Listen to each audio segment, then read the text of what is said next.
Hey, Tim Alden here. Today we're going to continue working on our pattern that we designed with our belt stencils. We showed you in the last video how we draw this pattern, and now we're going to go through in a series of videos and we're going to show you how to carve each section. I got it all drawn out. We're just going to focus on one section of the flow line and carve it, and then we'll move down and carve it. Typically, I'd cut everything out and do the whole thing all at once, but to make this a shorter video for you guys, you can just focus on the one section, and then you can just, if you want, watch them all at one time. So anyway, we got our pattern on here. I'm going to go through and I'm going to cut my border in with my easy border tool, and I'm just going to jump over anything that's sticking out. I'm going to adjust this just a little bit. I'm just going to roll around here. So one thing about this easy border tool that is super handy is it keeps this line really straight. So if you have something jumping out of the border, you can keep everything really consistent.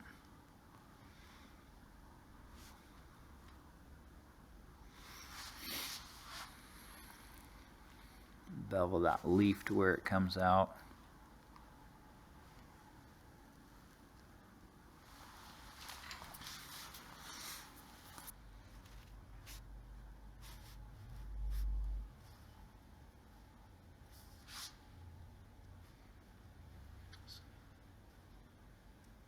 A little bit right there. Okay, so now that we got that done, we can go ahead and start doing our swivel knife work. These petals, just going to roll around and try to make them, or scallops I should say, make them as round as possible.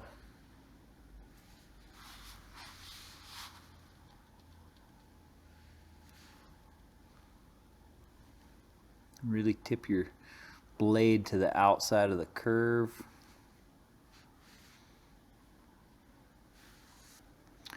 I'm going to cut the outside of that stem, taper off to where I can see that as I'm cutting the second one.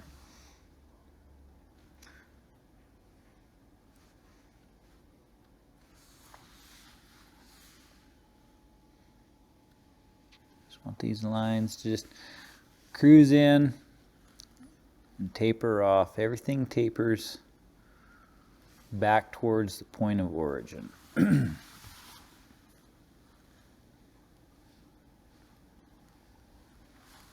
Like I said, while drawing this, feel free to cut it better than you draw it.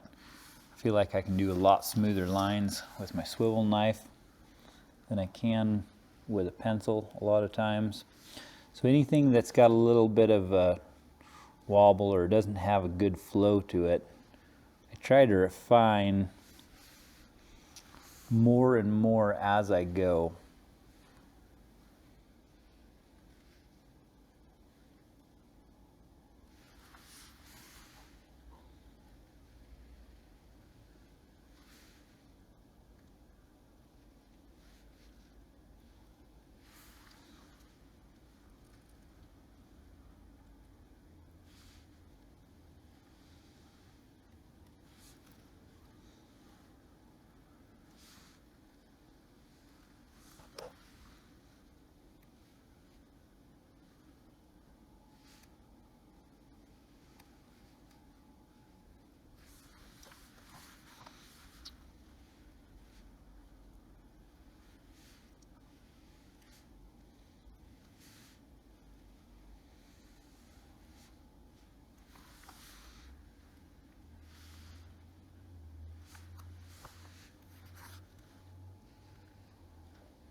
I'm going to go ahead and cut part of this leaf.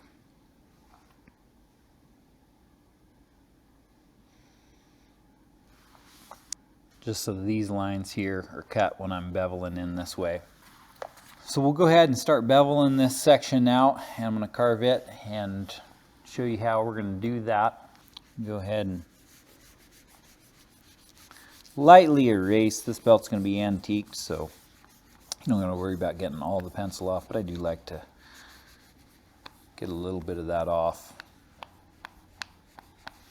Also, you'll notice that I got masking tape on the back of this. We're going to try to keep it from stretching as much as I can, but like I said before when I was putting the stencil on, I like a belt to be cut at a 1/16 under a inch and a half. That way if it expands a little bit, it's still a true 1.5 inch belt, and it doesn't end up being 1 5/8. By the time you carve it, it'll also keep it from stretching in length if you put tape on the back. So we'll go ahead and start beveling. So I'm going to grab 3 bevelers. We got our number 1 check beveler, number 2 check beveler, and our number 3 check beveler for our straight edges. I'm going to start with my number 1 and just kind of knock out as many of the small curves as I can with it.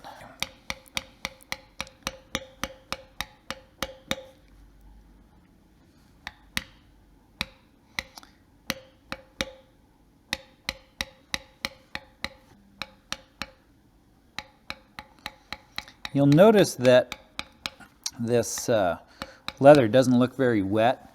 We actually sprayed it with a spray bottle. That way we don't wipe the pencil off.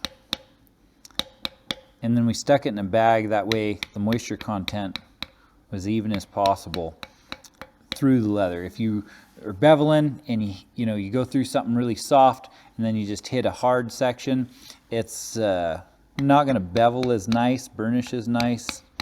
And so we just let it soak up to where that moisture content was even, clear through, and then we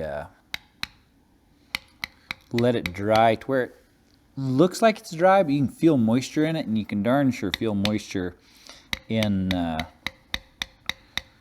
beveling. It's really smooth and is going to work out real nice. If it's too wet, it's like pudding versus clay, and if it's too dry, you don't get good color.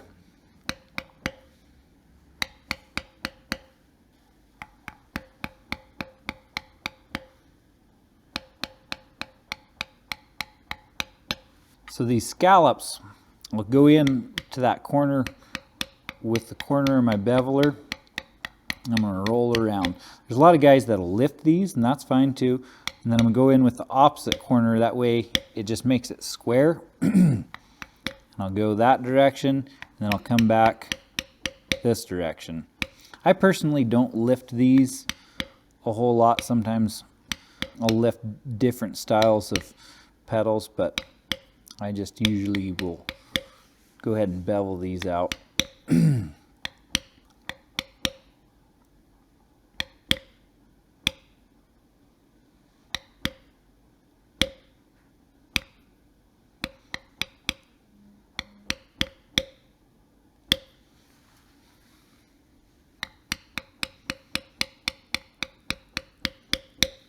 that's as far as I'm going to go on this side of that, and once we flip it around, we'll go the other direction. If you want, you can swap to your number 2 check beveler.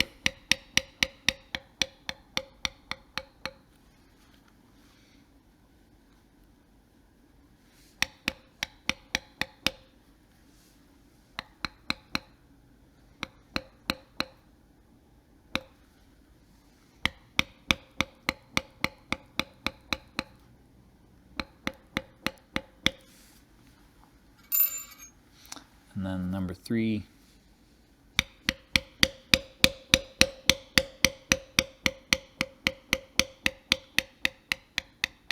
And just lighten up as you taper off here.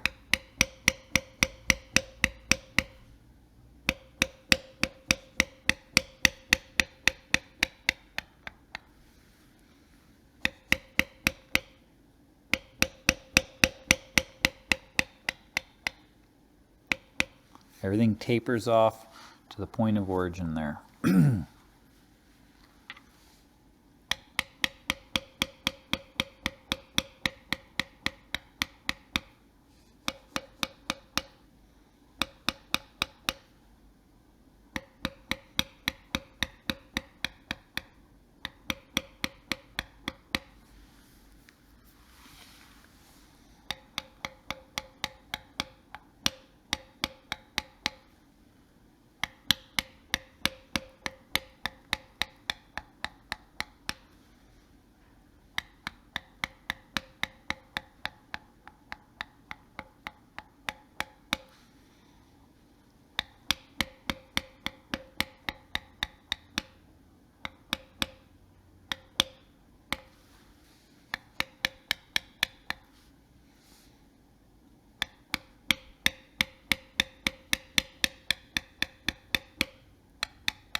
Shorter sections of the border.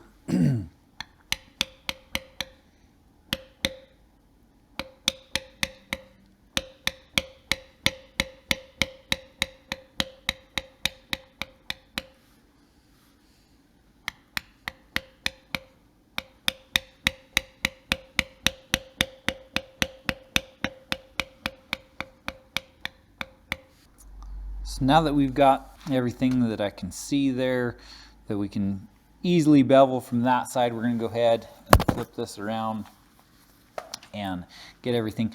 Whenever I can, I like the flat spot of the beveler facing me so I can see what I'm beveling, especially for a beginner.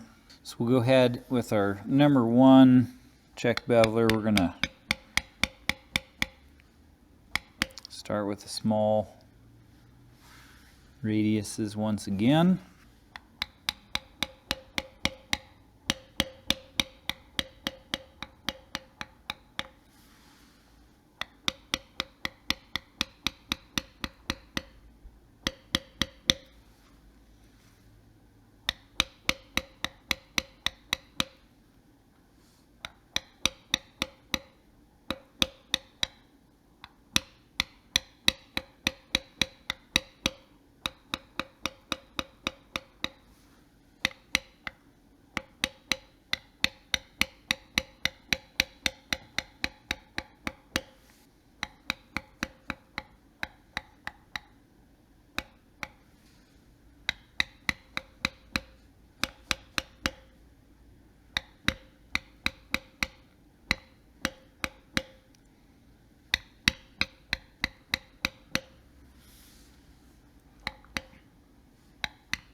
step up to our number 3 beveler.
So I'm going to go ahead and bevel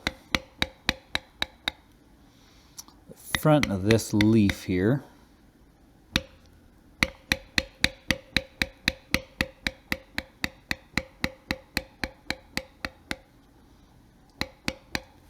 So next I'm going to take my Berry King number 45 5-seed bar grounder. And I'm going to go ahead and just define this with the background here so you can see the contrast. And when I do this, when I'm on this side, I'm going to come off at the same angle as the stickers.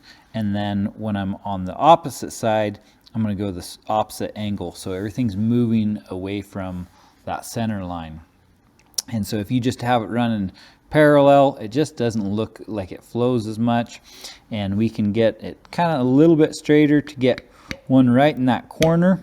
And then I'm going to tip it down at an angle as I go here, and if I need to extend it, I'm going to tip it at an angle there. That way I don't accidentally jump over my beveling here.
There's the guys that try to get every single seed perfect.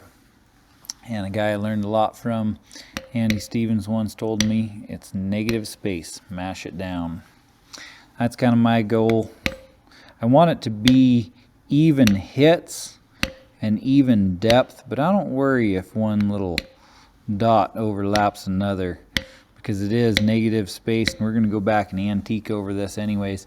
If it has the same depth, you don't have a bunch of variation in depth and that, it will all be fine.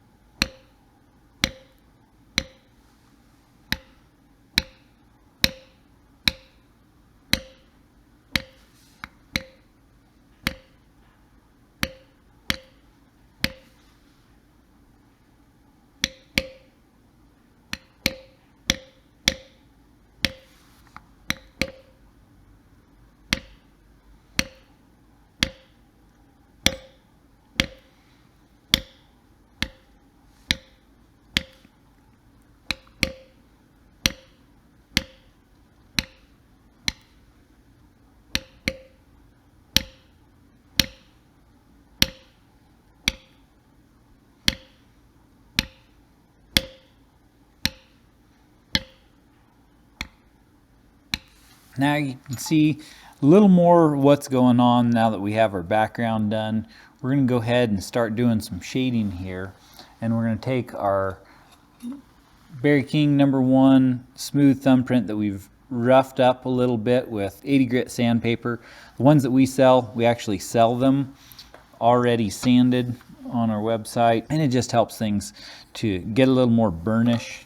And we're actually going to put a little bit more water on this. We'll let it dry just a touch, but it with that just a little bit rough texture to it from the sandpaper, you're going to get a little bit more burnish, and it'll hold antique a little bit better. Taper off, and all we're doing is just kind of keeping everything right down the middle with the flow.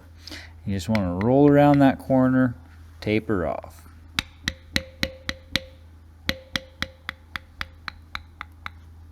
And treat this no different than a sticker that actually has the backbone showing as well.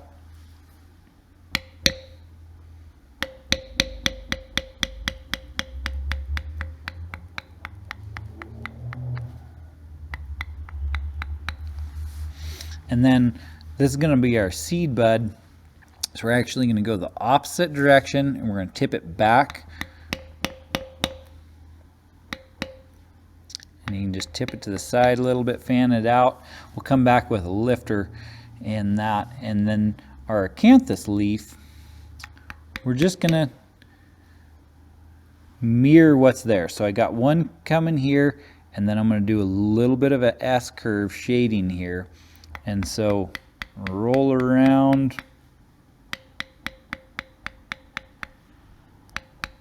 and then taper off. Kind of bring that one down a little. And then this little guy, I'm just treating that like a regular old sticker. I'm going to hit it and then just roll it around, coming back into the line of everything. And now for this flower, we're going to try to get some depth in here. And so I'm just going to roll through and run this like a beveler basically. And I fan it out. And you can run it out a little bit further if you want. And I want a high spot on each side. I don't want to just mash over this line because that doesn't create depth.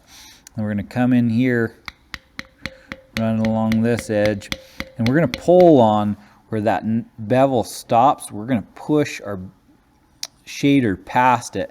That just smooths out that transition, kind of pulls on that cut line and blends it in like that.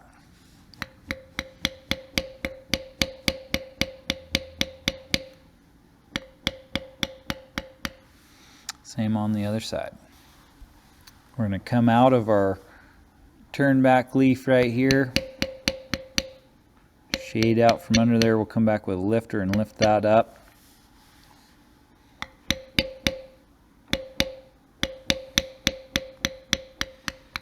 Just taper that off.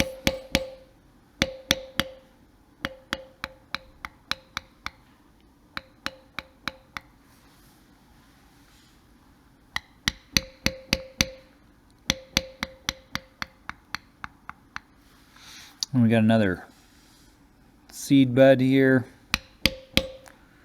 Tip it back, fan it out a little bit. And so that's all the smooth shading we're going to do on this. We're actually going to step up to our vertical lined thumbprint here, and we'll do a little bit of shading on these leaves, and we're just going to fan this out coming out from under the flower.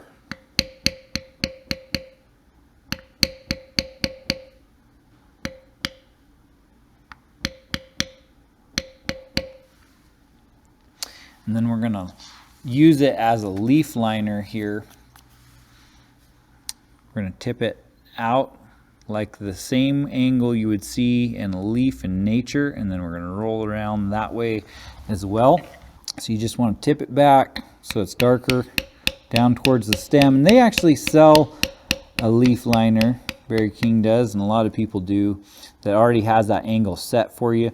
Personally, I like to use this because I'll use it in multiple places. I actually use it and I come over my stem just a touch there. If you do that, you can just bevel that, pick it back up.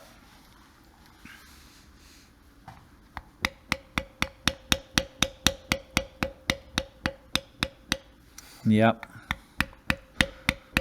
Working around the cameras, you don't always have the best angle that you would if you're just working on this. So I'm just going to run that right along that stem there. But I just don't like picking up multiple tools. I'd like to get as much done with one tool as I can, because I feel like that's where a lot of your time is wasted, is switching to your next tool. I'm going to use the number 1 lifter here. Just going to open that up. Open that up there, and then grab that one there. And then my next move, I'm going to grab our scalloped and lined veiner that we have on our website. I'm going to go ahead and run this coming out of our stem. You want it slightly tipped forward,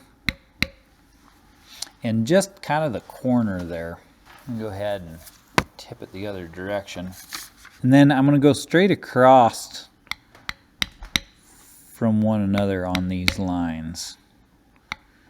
You can run them out a little further on the outside.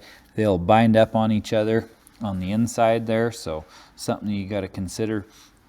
And then I use this on my bud as well. I just kind of hang it over the edge, and I taper it towards the center, kind of have it at an angle, and taper off. And then I'm going to do this opposite on the other side, kind of creating a V as they taper down like that. So that's how I'm going to shade those buds there.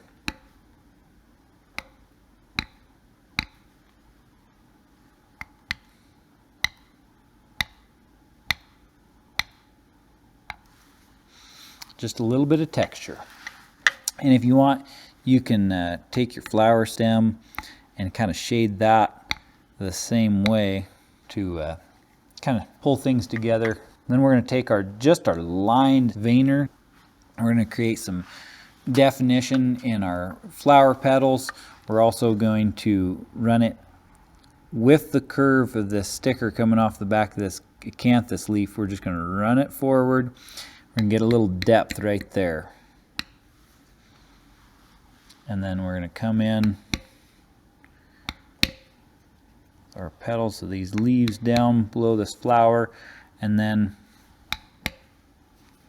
get some definition in our flower here as well. Next we're gonna take our mule's foot here, and I'll use it around this acanthus leaf. I'll just barely touch, just kind of cupping around that fold there. And if you want, you can go ahead and do the same on these leaves, just kind of create a bulge there. And then we're gonna go ahead and use this on our stems here. Anything that's kind of open, like this is a big space that's open, and so I'm gonna run this down here. I try not to overuse the mule's foot. I'll tip it back towards me. I'm gonna hit the first one a little bit deep, and then I'm gonna lighten up. And usually I'll do runs of 3 hits.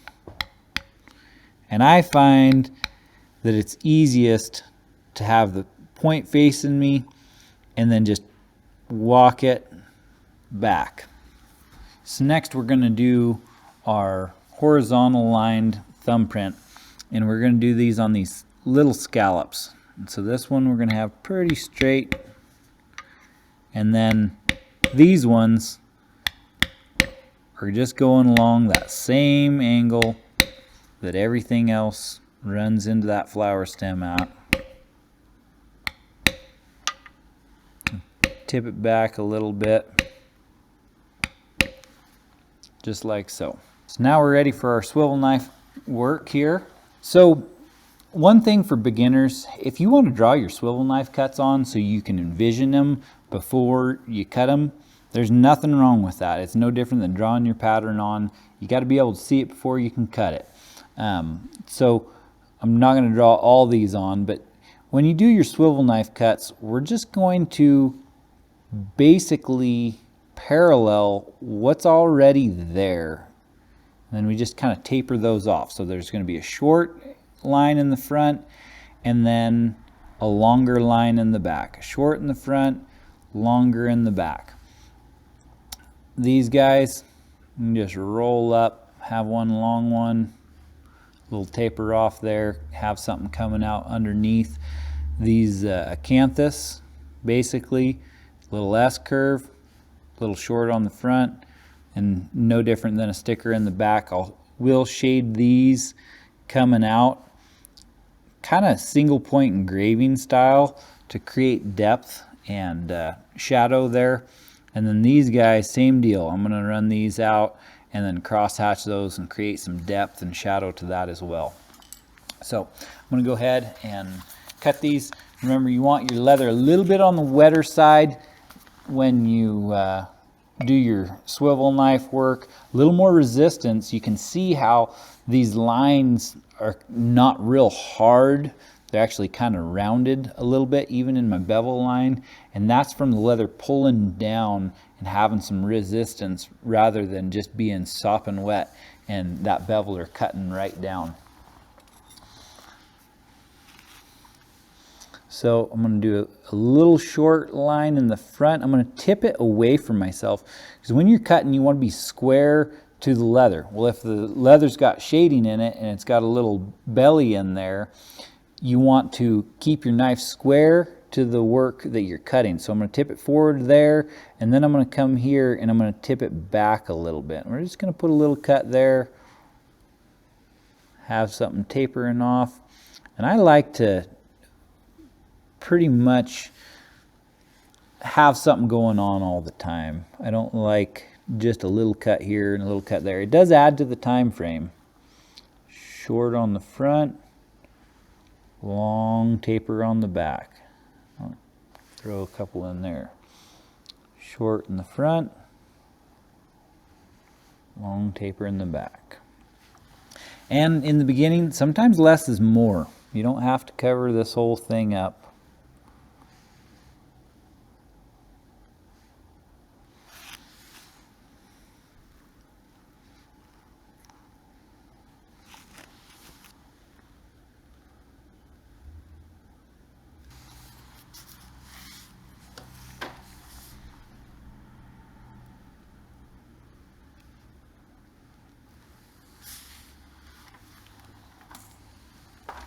One thing, if you tip your swivel knife back, it's gonna open that cut more. And so if you're trying to get nice fine tapers, just enough to hold an antique or color, the straighter up and down, not so far tip back, is gonna cut a finer line. So that's something to keep in mind. We're gonna start in deep and then just taper out. Start in deep, taper out. And we're gonna taper these off from our center. Our center cut's gonna be the longest, and then they just fade down the side. You don't have to cut them all the way to the edge.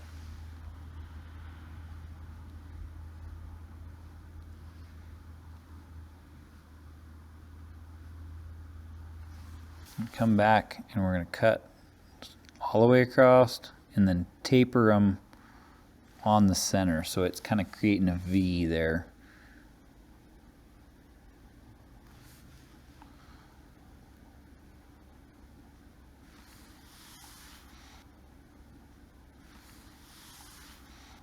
Just kind of come up and roll in here.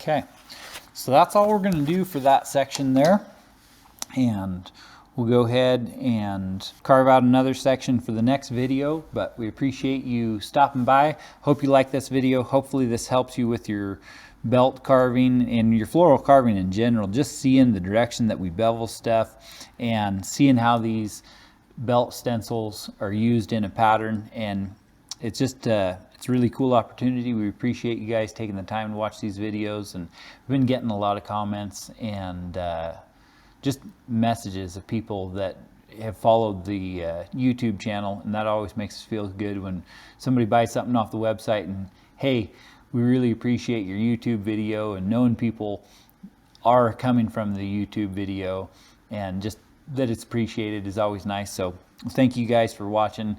We couldn't do what we do without your support, and so anytime somebody buys a tool or shoots us a message, it just helps us keep going. See you next time.